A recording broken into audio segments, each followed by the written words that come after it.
बिस्मिल्लाहिर्रहमानिर्रहीम। अस्सलामुअलैकुम नाजरीन, मलिक टीवी में खुश आमदीद कहते हैं।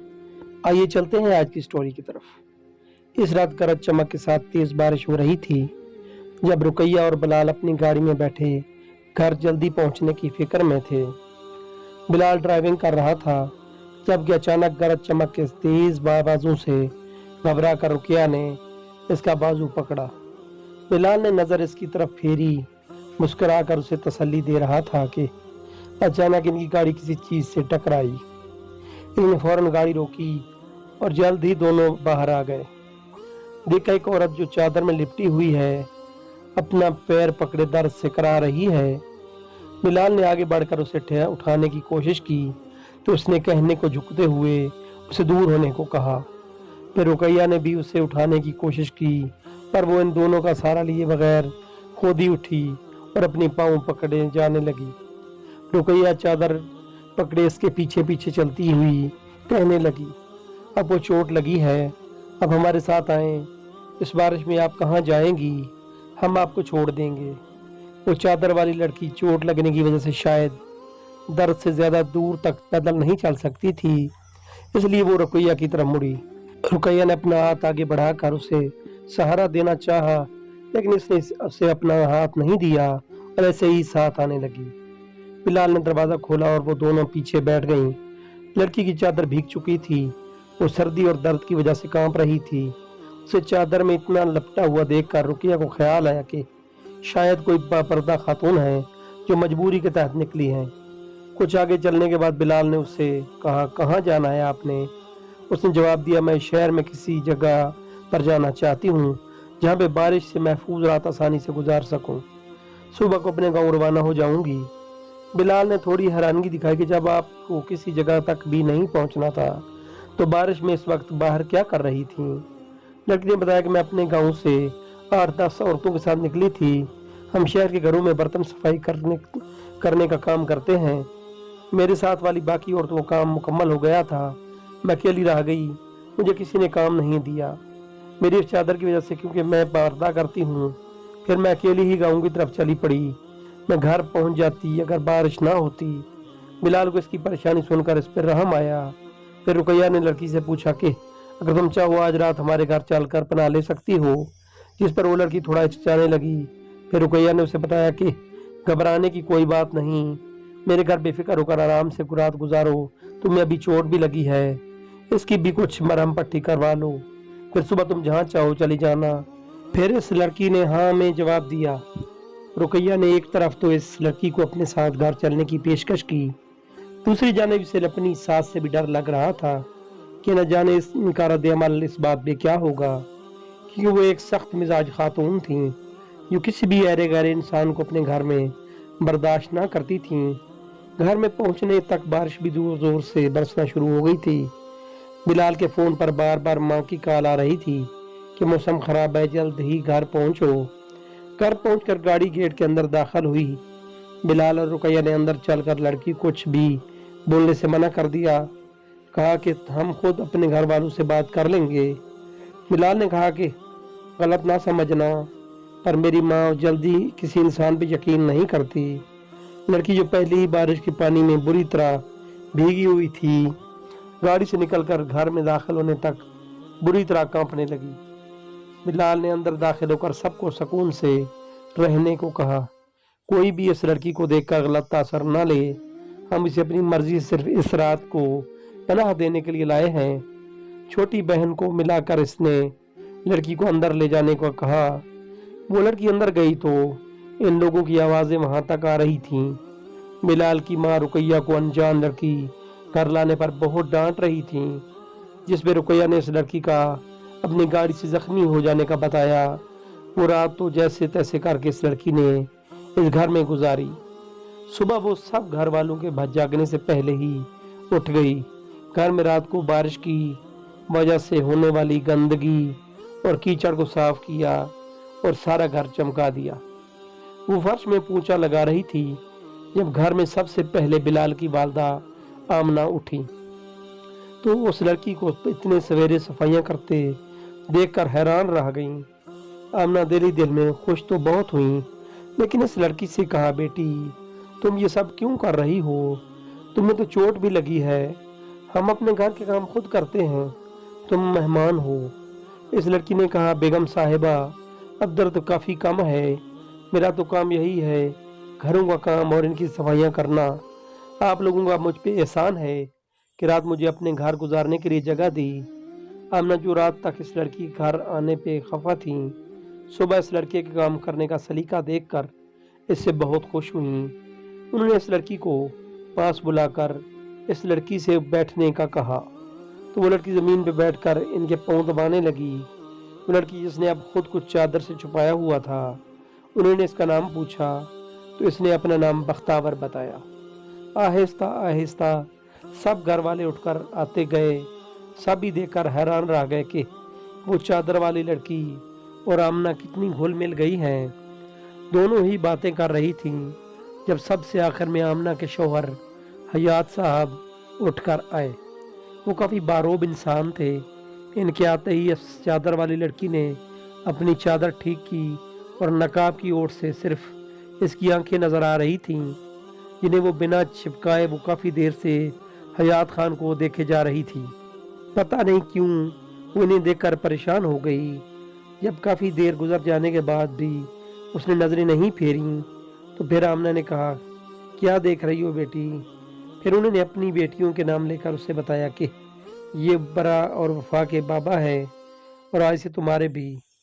ये बात सुनकर वो लड़की चौंक गई और झट से मुंह फेर कर दूसरी तरफ कर लिया। आमना ने सबको बताया कि आज से बख्तावर इसी घर में रहेगी, ये मेरी ख़ास मुलाजमा होगी। रुकैया को इनका ये फैसला कुछ अच्छा नहीं लगा था, क्योंकि रात से इस लड़की का खुद को चादर में छुपा कर रखना इसे कुछ अजीब सा लग रहा था। बख्तावर ये सुनकर बहुत खुश हुई कि अब उसे काम भी मिल गया। वो फिर इनके पैर पहले से भी अच्छी तरह दबाने लगी। इसके बाद बख्तावर ने दिल लगाकर इनकी खिदमत करना शुरू कर दी। घर के सारे काम काज भी वो अकेले करती, सारा सारा दिन काम में गुजार देती, लेकिन कभी अपनी चादर नहीं उतारती।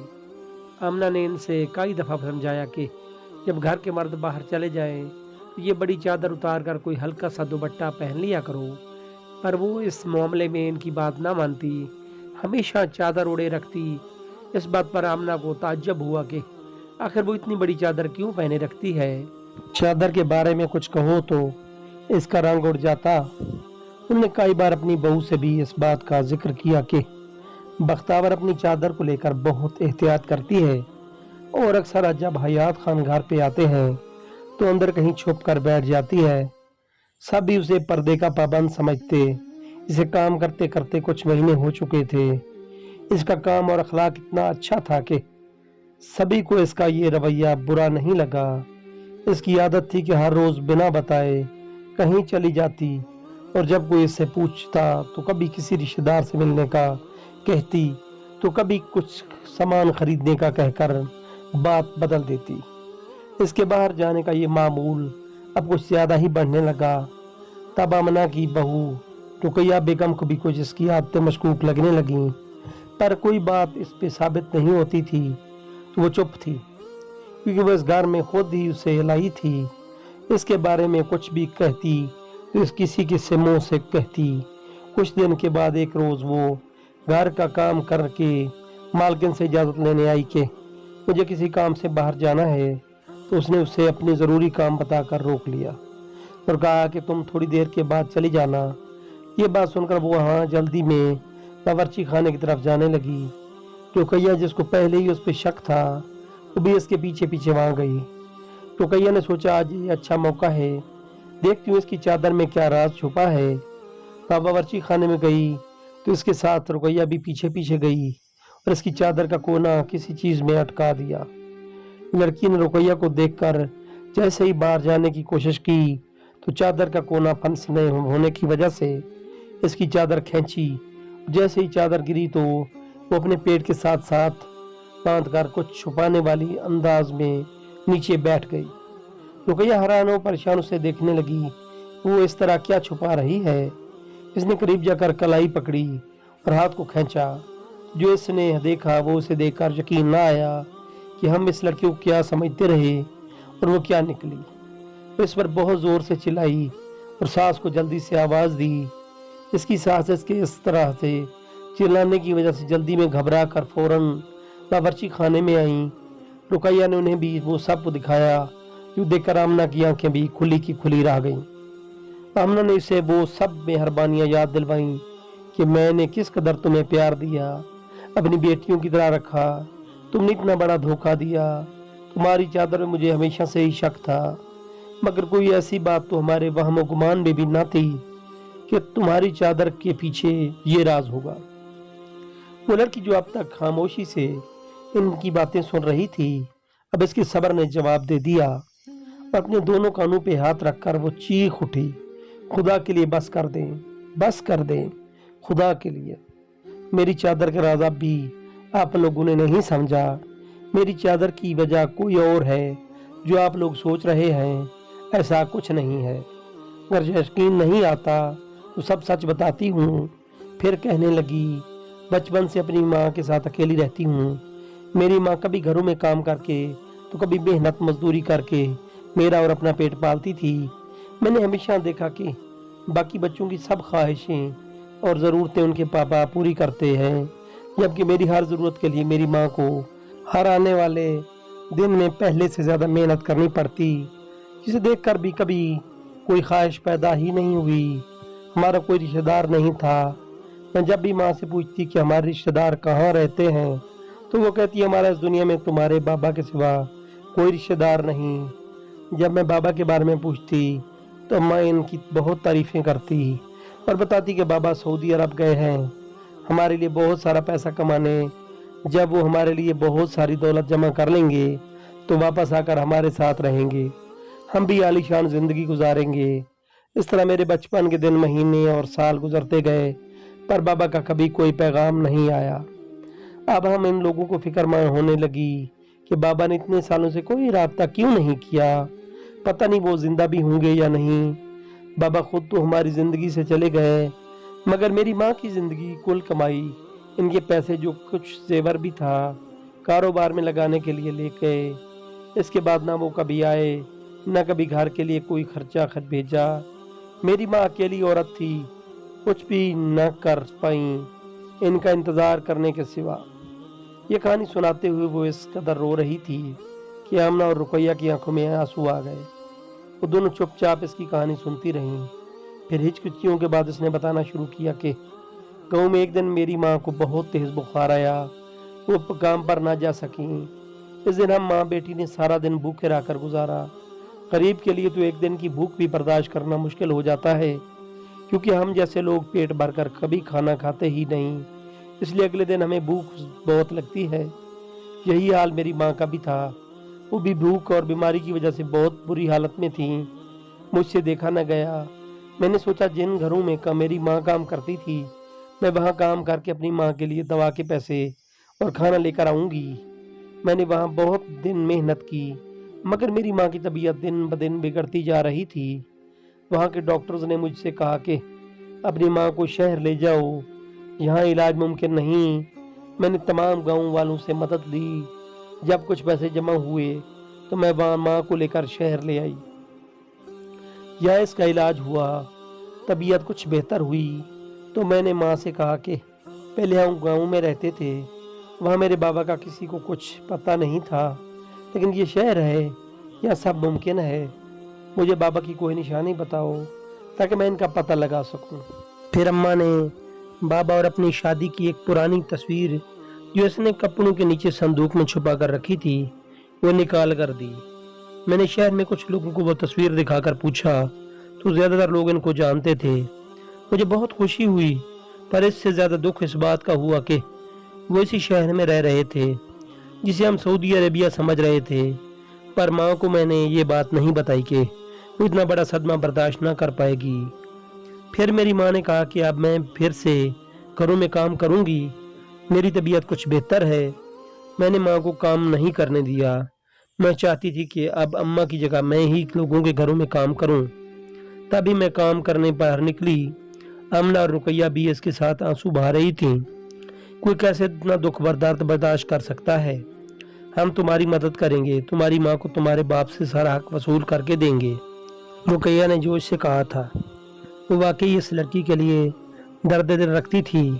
پھر آمنہ نے بھی وعدہ کیا کہ حیات خان کی پہنچ بہت بڑی ہے، وہ آئیں گے تو آج ہی ان سے بات کر کے تمہارے باپ کو تمہارے سامنے پیش کرواؤں گی۔ یہ بات سن کر بختیور کی آنکھوں میں نمی تیز ہو گئی۔ ایسا لگتا تھا کہ جیسے اسے زندگی سے کوئی امید باقی نہیں، اس کی کوئی بات میں ضرورت نہیں۔ کبھی بھی انسان بہت بے بس ہوتا ہے۔ بیگم صاحبہ وہ چاہ کر بھی کچھ نہیں کر پاتا، اس نے دھیمے لہجے میں کہا اور اٹھ کر وہاں سے جانے لگی۔ اس سے پہلے کہ وہ خود کو سنبھالتی اور اٹھ کر کھڑی ہوتی، کمرے سے آتے حیات صاحب اسے یہاں بیٹھے رازداروں کو قطار روتے دیکھ چکے تھے۔ رقیہ انہیں دیکھ کر یکدم ٹھٹکی تھی، جیسے ان کی آمد کی توقع نہ ہو۔ وہ جو ہمیشہ ان کے سامنے سنبھل کر بات کرتی تھی، آج نہ جانے کیوں اتنا ضبط کھو بیٹھی تھی۔ اس کے ہاتھ تو جیسے لرزنے لگے تھے۔ اس کے ہاتھ کے لرزنے سے ہاتھ میں دبا وہ تصویر کا فریم نیچے جا گرا جو نہ جانے وہ کب سے چھپائے بیٹھی تھی۔ تصویر غالباً اس کے باپ کی تھی، تبھی اس نے اس قدر سنبھال کر رکھی ہوئی تھی۔ ہر پل نہ جانے کیوں اس تصویر کو اپنے پاس رکھ کر اپنی یادوں کو تازہ کرتی تھی، اپنے باپ کے آنے کا انتظار کرتی تھی۔ یہی سوچ کر رقیہ نے فرش پہ پڑے اس فریم کو سیدھا کیا تو آمنہ کی آنکھیں پھٹی کی پھٹی رہ گئیں، کیونکہ وہ تصویر کسی اور کی نہیں، ان کے اپنے شوہر حیات کی تھی۔ جبکہ آپاس کھڑی بختیور تھر تھر کانپ رہی تھی۔ اس کی جھولی میں موجود روٹیاں گر گئی تھیں۔ یہ وہ روٹیاں تھیں جو اس نے اپنی ماں کے لیے جمع کر رکھی تھیں۔ نہ جانے وہ کیوں اتنی خوددار تھی۔ شاید حیات خان کا شریف خون اس کی رگوں میں دوڑ رہا تھا کہ کسی کے آگے ہاتھ پھیلانا اس نے مناسب نہیں سمجھا، اور پھر وہ تنخواہ جو اسے آمنہ نے اسے دینا تھی، وہ تو مہینے بعد اسے ملتی، وہ اپنی ماں کا بھوکا رہنا کیسے برداشت کرتی، پر ان چند دن روٹیوں کے لیے اپنی خودداری کا سودا کیسے کرتی۔ مگر آج ان روٹیوں کے راز کے ساتھ اس کے باپ کا راز بھی کھل گیا تھا۔ آمنہ کے لیے یہ راز کسی گہرے صدمے سے کم نہیں تھا۔ سوچا بھی نہیں تھا کہ ان کا شوہر اس قدر سنگ دل اور بے حس شخص نکلے گا۔ انہوں نے یہ سوچ کر شرم آ رہی تھی کہ یہ لڑکی اسی خاندان کا حصہ ہے جس کے سربراہ نے اس کی دولت و عمارت کی تعمیر ایک عورت کے چرائے ہوئے زیورات پہ قائم کی تھی۔ آمنہ کی آنکھوں سے آنسو چھلک پڑے۔ وہ اس وقت رو رہی تھی جب انہوں نے اپنے شوہر سے بنگلے بنوانے کی ضد کی تھی۔ حیات بھی سر جھکائے کھڑے تھے، سوائے اپنے جرم کو تسلیم کرنے اور بختیور اور اس کی ماں سے معافی مانگنے کے ان کے پاس کوئی چارہ بھی تو نہیں تھا۔ بختیور تو اتنی جذباتی ہو رہی تھی کہ فوراً ہی اپنے باپ کے سینے سے لگ گئی۔